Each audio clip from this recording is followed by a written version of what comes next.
بسم الله والصلاة والسلام على رسول الله عليه أفضل الصلاة والسلام. ازيكم يا حبايبي؟ عاملين ايه؟ حطي اللايك او تنسي اللايك ان شاء الله. بقى بصوا فيديو النهاردة ما شاء الله مشتريات. نزلت السوق روتين يوم الخميس. جبت كده حاجات جميلة وخضار صابح وخضرة مفيش احلى من كده. جبت سبانخ وطماطم وبطاطس وخضرة وشوربة خضار، وجبت لحمة، وجبت كمان جزر وكوسة، الحاجات يعني بتاعت شوربة الخضار. والقوطة بقى وجمالها، وبقت خلاص الكيلو ونص ب10. يعني الحمد لله كده، ربنا يديمها علينا نعمة. جبت 3 كيلو ب20 جنيه. وجبت كمان البطاطس، وجبت كمان بص كوسة بقى وجزر. عايزة اقولك ان البطاطس دي بجنيه ونص يعني. بصوا ما كنتش مصدقة الصراحة يعني. انا ايه واقفه كده بنقي. انا اصلا عايزاها يعني كده عشان عايزه احشيها، عايزه اسلقها كده واقليها زي زمان ورش عليها ملح وفلفل وكمون. فانا واقفه بقى انقيها. مثلا هيقول لي ب2 جنيه ونص، ب3 جنيه. لقيته بيقول لي اديته 5 جنيه، بقول له انا عايزه 2 كيلو. لقيته بيديني 2 جنيه، يعني بجنيه ونص. يعني ما شاء الله جميله. وجبت بقى فاصوليا، وجبت بسله، وجبت كمان لحمه عشان هنعمل سبانخ. فحبيت بقى اوريك اليوم الروتين من اوله، من اول ما رحت السوق ورجعت. وانا لسه جايه دلوقتي من السوق. الحاجه هي اللحمه ما شاء الله صبحه. واخدت كمان بقى حته سمين كده من الجزار علشان خاطر السبانخ بتحب الايه الدسم. ويلا بينا هنشوف هنعمل ايه. اول حاجه بقى هنعمل اللحمه. معايا دي قطعه سمنه او زبده زي ما انت تحبي، ومعايا كمان فصوص مستكه. انا بحب دايما احط في اللحمه مستكه، بتديها كده طعم وبتديها كمان ريحه حلوه قوي. والمستكه كمان يعني ريحتها كده جميله. يعني بص لازم تسيحي الاول، وبعد كده هنزل باللحمه بتاعتي زي ما انتوا شايفين. منها هديها تشويحه، ومنها كمان تشرب كده من المستكه ومن العطر اللي بيطلع منها. دي كميه اللحمه اللي معايا. هي هبدا بقى كده اشوحها. انتوا عارفين طريقتي في اي لحوم اي حاجه بحب دايما اشوحها. وفي كمان طريقة هتشوفوها معايا تاني ان شاء الله في الفيديو اللي جاي. اللحمة بطريقة تانية ازاي تحمريها وهي نية وبعد كده تسلقيها وتعجبكم ان شاء الله. حطي بقى هنا دي بهارات شوربة، ونحطي كمان فلفل اسمر. مش هحطي طبعا ملح دلوقتي ولا ماجي ولا اي حاجة. احنا نحطي بس الحاجات العطرية. ده حبهان مطحون. بحب الاول اخليها تشرب كده ومن الاعشاب العطرية بتاعتي. بعد كده نحط بقى الملح في الاخر خالص قرب ما هي تخش كمان على السوا. فلفل اسمر ده فريش يعني كنت لسه طحناه. ريحته كانت جميلة وطالع منه كده ريحة حلوة قوي. هنا بصوا خلاص اتشوحت معايا. بصوا هنا يدوبك اتشوحت، ما حمرتهاش انا، بس اديتها كده صدمة ان هي اتبخرت مع نفسها، بقت شكل واحد زي ما انتوا شايفين كده. حطيت بقى عليها البصلاية، وكمان مولعة مية في الكاتل. اول ما هيغلي معايا هنزل بيه عليها على طول. دي احسن طريقة لسليق اللحمة بالذات كمان. يعني عايزة اقولك لما بتكون لسه صابحة لازما انا بشطفها بس كده. لما بتكون صابحة بشطفها بس طبعا كده. بحط ندعة يعني بص نقطة خل كده في المية وبشطفها، لان هي بتبقى صابحة زي ما انتوا شايفين ناشفة ما فيهاش اي حاجة. هنا بقى بصوا السبانخ جميلة. عايزة اقولك ان انا بص السبانخ مطلعتش منها.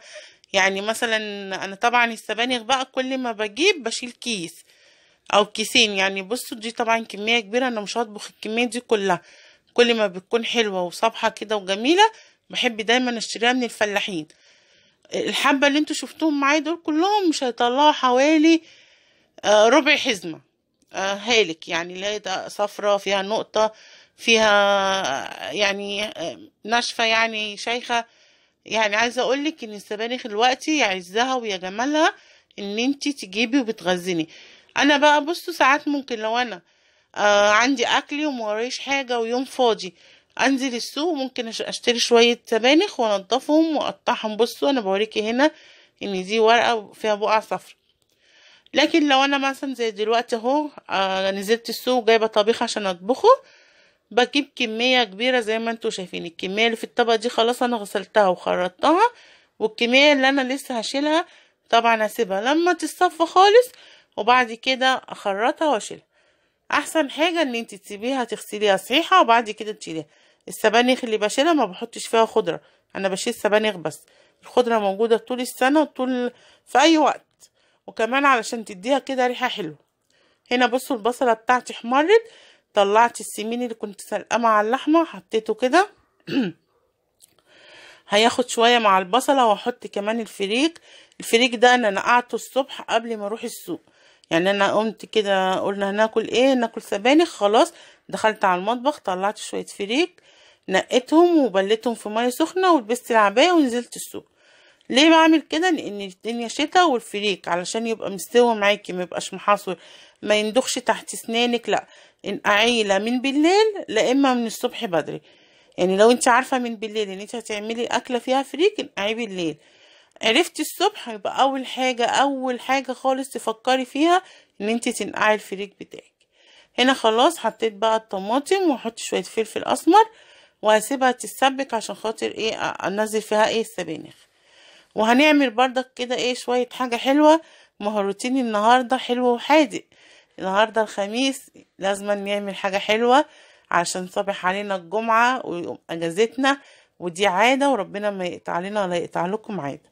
عندي يوم الخميس لازم يبقى في حاجه حلوه، لا اما فواكه لا اما تسالي، حاجه من التلاته، لان في حاجتين مع بعض ما يضرش.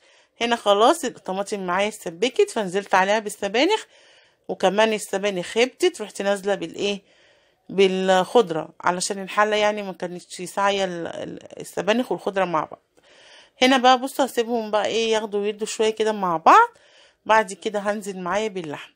لو اللحمه بتاعتك ناقصه سوا ممكن تحطيها مع السبانخ من البدايه. لو اللحمه بتاعتك زي كده مستواها مظبوط على تكه بسيطه، يبقى هنحطها في اخر غلوه. وهنا كمان الشوربه اهي جهزت، هفضي فيها بقى شوربه الخضار اللي هي الخضار يعني، اللي هو بقى بطاطس وكوسه وجزر وفاصوليا وبسله واللازم منه يعني، وهظبطها. وبعد كده انا كده بالنسبه لي الاكل بتاعي خلاص خلص.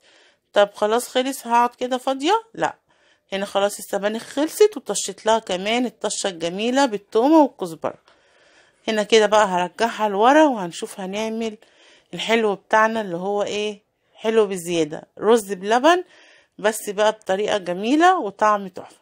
حطيت بقى هنا كده كوبايتين رز، حطيت عليهم حوالي 3 كوبايات ميه في البدايه علشان يغلوا، لان معايا رز الساعه ده بيشرب ميه كتير، فلو حطيتي اللبن من البدايه كده هيشرب مني كميه لبن كبير. بصوا بقى هنا علشان كميه الميه قليله وكان عن الرز شرب ازاي وبقى فيش ولا نقطه ميه. دلوقتي بقى هحط اللبن بتاعي، معايا حوالي 2,5 كيلو حليب، غليتهم من بالليل وشلت الوش بتاعهم.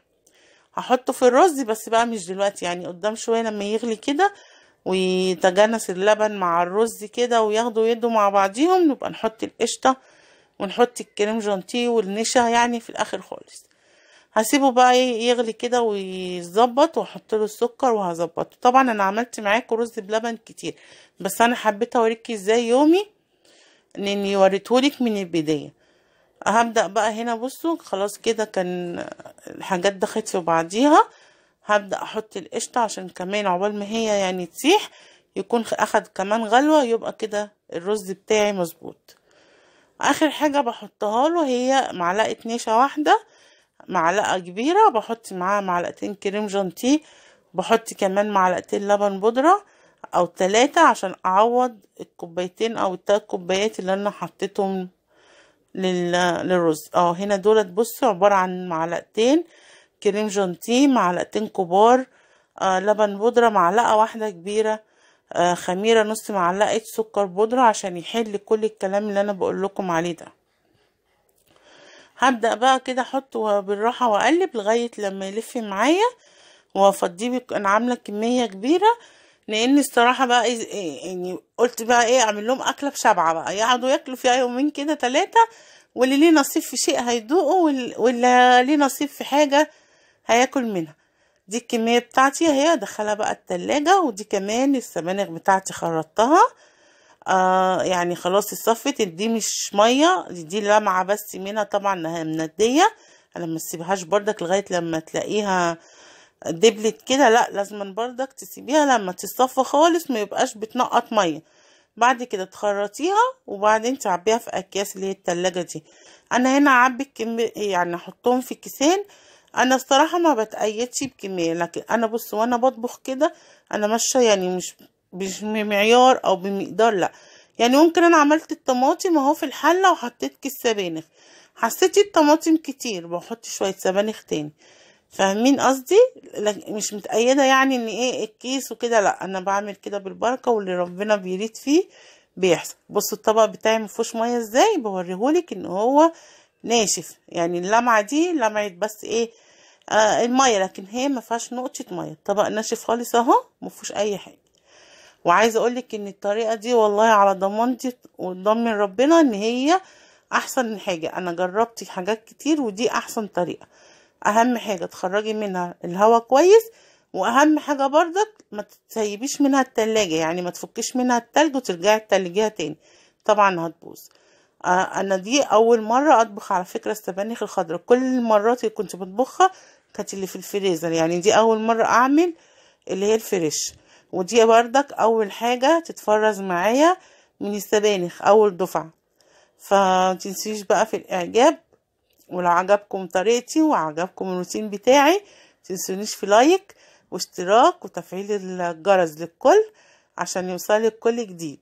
وعايزه اقولك اني بصوا انا هنا دلوقتي اهو بربط الكيس. لو انت بقى عايزه تحطيها في علبه لازم العلبه تكون مليانه على الاخر، وتكون كمان مفيش هوا. نسيت اقول ان كنت هختم معاكم الفيديو ونسيت اقولك ان انا لسه هعمل الرز. هنا بقى هبدأ ان انا اعمل الرز. احنا كده خلصت كل الحاجة اللي كانت ورايا ودخلت خلاص السبانخ. لو عايزة تحطيها في علبة لازم تمليها على الاخر وتطلعي منها الهواء، بحيث ان انتي الهواء ده هيربي تلج او هيربي مية. احنا مش عايزين الحاجة تبقى متلجة، احنا عايزينها تتلج بس اما تطلعيها من الفريزر وتفركيها بايدك كده تتفرد عادي مفيهاش نقطة مية. هعمل بقى هنا الرز بشعرية عادي. حمرت الشعرية هنزل عليها بالرز. اهم حاجة للبنات الجديدة للعرايس الحلوين او البنات اللي لسه داخلين اولى مطبخ، اهم حاجة عشان الرز بتاعك يطلع مفلفل وحلو تحطي شوية زيت مع المادة الدهنية. والحاجة التانية ان انت تحمصي شوية الرز مع الشعرية. ليه؟ لان الرز معاكي هنا مبلول والشعرية محمرة وناشفة، لو حطيتي وتحطي المية هيعجن منك، لكن لما تنشفيه كويس بشوية الملح يعني حوالي كده تقلبتين 3 على نار عالية بتطلعي الرطوبة اللي انت دخلتها له ويبقى مشكشك زي الشعرية بالظبط. وده كان خلاص الفيديو بتاعي، وادي الاكل بتاعي. احلى شوربة خضار واحلى سبانخ واحلى رز مفلفل وشكله والريحة والطعم مفيش كلام. يا سيدي يا سيدي على الحلاوة. حطي بقى